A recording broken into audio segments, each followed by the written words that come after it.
नमस्कार दर्शक बंधु मु प्रदीप आपण मानक स्वागत करुच्ची आजिर आउ एक नुआ भिडियो तो सीएम किसान योजना अधीन रे सामिल होता चाषी भाई और भौणी मानक पई गोटे बहुत बड़ इंपोर्टाट अपडेट रही आपण मानक गत 2 दिन तले मु गोटे भिडियो माध्यम रे कही जे सीएम किसान योजना रे जो हिताधिकारी मानकर कौनसी भी प्रॉब्लम अच्छी से माने 28 फेब्रुआरी सुधा निज निजर सीएम किसान योजनार समस्त डाटा ठीक करी सीएम किसान री रेजिस्ट्रेशन करंतु। तो ये री रेजिस्ट्रेशन जो मान कर गोटे बहुत बड़ अपडेट वर्तमान सामना को आसी जे सीएम किसान योजना रे 2000 टंका आज अर्थात मार्च 1 तारिख दिन जड़े चाषी बैंक अकाउंट को आसी। देखो आपण मानक निहाती यही अपडेट टी पूरा आश्चर्य लगुव जे वर्तमान तो सीएम किसान योजनार टंका मिलवा कथा नुहे तो केमिति सीएम किसान योजनार टंका अकाउंट को आसिला तार समस्त डिटेल्स मैं आपण मानक सहित शेयर करी डिटेल्स लाइव प्रूफ मध्य देवी कौन भी फेक वीडियो आपण मैंने भावतु ना कारण आपण मैंने जानते मु जो चैनल रे आपण मानक सहित काम करुच्ची जो वीडियो मुझे आपण मानक सहित शेयर करुच्ची सेटा आपण मैंने कौटी भी पाइबेनी कारण आम जो अपडेट आपण मानक दौचु जेन्युइन अपडेट एवं चाषी भाई भौणी मानकर डाटा कलेक्ट कलापर आपण मानक अपडेट टी दौची। तेणु सीएम किसान योजनार जो 28 फेब्रुआरी अर्थात गत काली जो लास्ट डेट थिला तो ये लास्ट डेट पर बहुत जन हिताधिकारी बैंक अकाउंट को वर्तमान टंका आसी। तो कौन हिताधिकारी मान टंका आसी ना देखो सीएम किसान योजनार जो मैंडेटरी पैरामीटर 3टी रही प्रथमटी रही आपण मानकर आधार सहित बैंक अकाउंट लिंक दुई आपण मानकर रही जोटा कि कृषक ओडिशा पोर्टाल रेजिस्ट्रेशन बा कृषक ओडिशा अपडेट तापर 3 नंबर आपण मानकर रही ई केवाईसी। तेणु यही 3टी अपडेट आपण मानकर थिले आपण मानकु सीएम किसान योजनार सहायता राशि मिलूँ। तेणु सीएम किसान जो 28 फेब्रुआरी दिन लास्ट डेट थिला जो माने सीएम किसान पूर्वर कौन किस्ती पाई नथिले बा आपण मानकर गुटे किस्ती होल्ड रे रही जाइतिला विशेषकर जो मानकर आपण मानकर बैंक आधार लिंक रो प्रॉब्लम थिला एवं पूर्व जो किस्ती आपण मानकु अगस्ट 2025 मसीह आसीथिला से समय रे जदि आपण माने गुटे किस्ती रु वंचित थिले वर्तमान से हिताधिकारी अकाउंट को टंका आसुची। तेणु 28 फेब्रुआरी रे जो माने सीएम किसान ले निज निजर स्टाटस अपडेट करना एप्रिल जो 19 तारिख रे आमर टंका आसवाई जाऊँगी अक्षय तृतीया अवसर में से अवसर में आपण मैंने टंका पाइबे ना। तेणु से ना वर्तमान सीएम किसान योजना बाद पड़ो एवं नुआ हिताधिकारी जो मैंने आवेदन कर सामिल कर मन रखु मुझे आपण मानक कहीदेली जदि आउ डेट एक्सटेंड न हुए सीएम किसान जो स्टाटस अपडेट्र ताले आपण मैंने जो मैंने भी करना से आउ टंका पाइबे ना। एबे जो मुख्य मु आपण मानक टॉपिकटा जोटा कि रखी जे को मानक सीएम किसान टंका मिली सेटा सत कि मिछ ता मध्य मु आपण मानक देखौची हमर जने सब्सक्राइबर चाषी भाई जने गुडे तांकर पीडीएफ जहा कि शेयर करचंती सेठी रही आपण मानकर कोन ना तांकर जो अगस्त 2025 रे टंका आस्तिला से बैंक रे आपण मानकर जो डीबीटी प्रॉब्लम पई टंका पाई नथिले तेणु वर्तमान तांकर से 2000 टंका अकाउंट को आसुची। आसंतु देखिबा से मते जो डिटेल्स टी शेयर करचंती देखिबारथुबे जो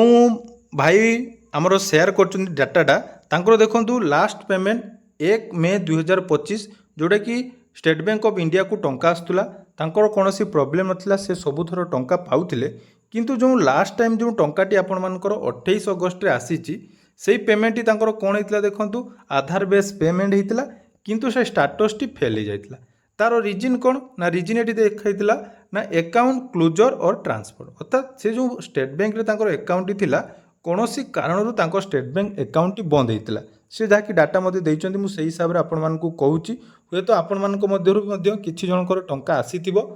तेणु देखंतु तांकर जो बैंक रे हमर अकाउंट बंद हो जाइतला जहाँ फल रे से अगस्त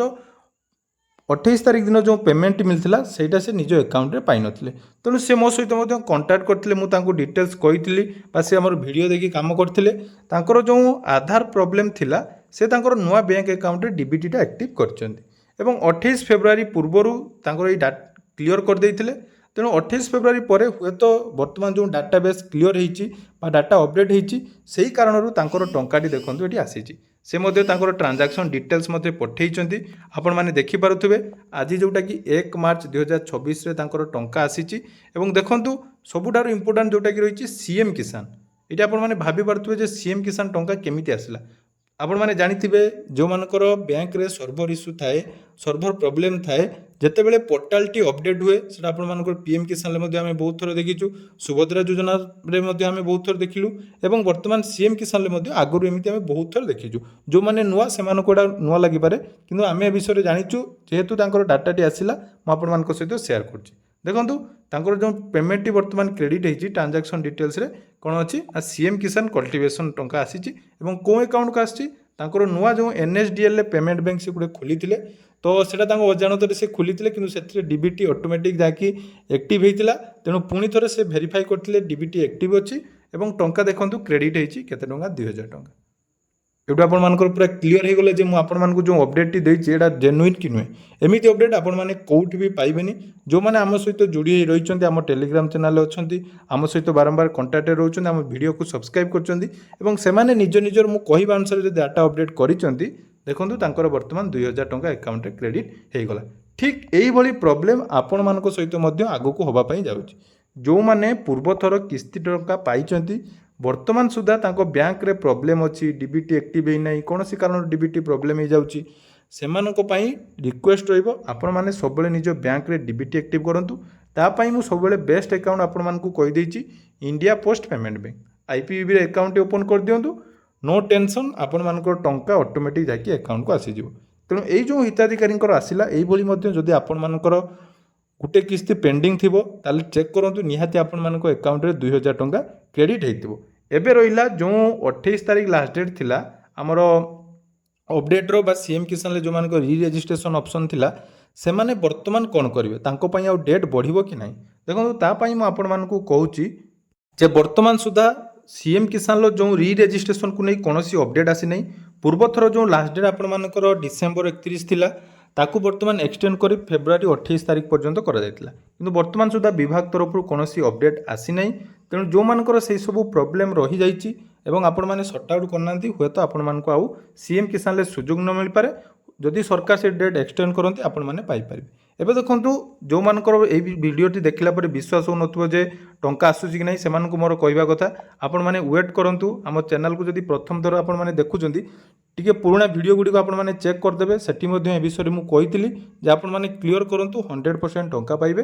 ତେଣୁ ଆପଣମାନଙ୍କ ପାଇଁ ଏଇଟା ଗୋଟେ ଗୁରୁତ୍ୱପୂର୍ଣ୍ଣ ଅପଡେଟ୍। ଏହା ସହିତ ମୁଁ ଆପଣମାନଙ୍କୁ ପୁଣି ଥରେ କହି ରଖୁଛି ଯେଉଁମାନେ ସିଏମ୍ କିଷାନର ପରବର୍ତ୍ତୀ କିସ୍ତି ବା ପିଏମ୍ କିଷାନର ଟଙ୍କା ପାଇବା ପାଇଁ ଚାହୁଁଛନ୍ତି ସବୁବେଳେ ନିଜର ବ୍ୟାଙ୍କ ସହିତ DBT ଆକ୍ଟିଭ୍ କରି ରଖନ୍ତୁ। ସବୁଠୁ ବେଷ୍ଟ IPBର ଆକାଉଣ୍ଟ ଓପନ୍ କରିଦିଅନ୍ତୁ ଏବଂ ଯେଉଁମାନେ ନୂଆ ସିଏମ୍ କିଷାନ ଆବେଦନ କରିଛନ୍ତି ତାଙ୍କ ପାଇଁ ମଧ୍ୟ ଗୋଟେ ଗୁଡ୍ ନ୍ୟୁଜ୍ ହେଉଛି, ଖୁବ୍ ଜଲ୍ଦି ଆପଣମାନଙ୍କର ସିଏମ୍ କିଷାନର ଷ୍ଟାଟସ୍ ଅପଡେଟ୍ ହେବା ପାଇଁ ଯାଉଛି। ଯେଉଁମାନଙ୍କର ଡିଷ୍ଟ୍ରିକ୍ଟ ଲେବୁଲ୍ ଷ୍ଟେଟ୍ ଲେବୁଲ୍ ପେଣ୍ଡିଂ ଅଛି ସେମାନଙ୍କର କ୍ଲିଅର ହେଇଯିବ ଏବଂ ଜଲ୍ଦି ସେମାନେ ସିଏମ୍ କିଷାନ ଯୋଜନାରେ ଯୋଡ଼ି ହେବେ। ତେଣୁ ଏହା ଥିଲା ଆଜିର ଇମ୍ପୋର୍ଟାଣ୍ଟ ଅପଡେଟ୍। ଯଦି ଭିଡ଼ିଓଟି ଆପଣମାନଙ୍କୁ ଭଲ ଲାଗିଛି ଚ୍ୟାନେଲକୁ ସବସ୍କ୍ରାଇବ୍ କରିବେ ଏବଂ ଆପଣମାନେ କେଉଁ କେଉଁ ଡିଷ୍ଟ୍ରିକ୍ଟରୁ ଭିଡ଼ିଓ ଦେଖୁଛନ୍ତି କମେଣ୍ଟ ସେକ୍ସନରେ ଜଣାଇବେ। ଧନ୍ୟବାଦ।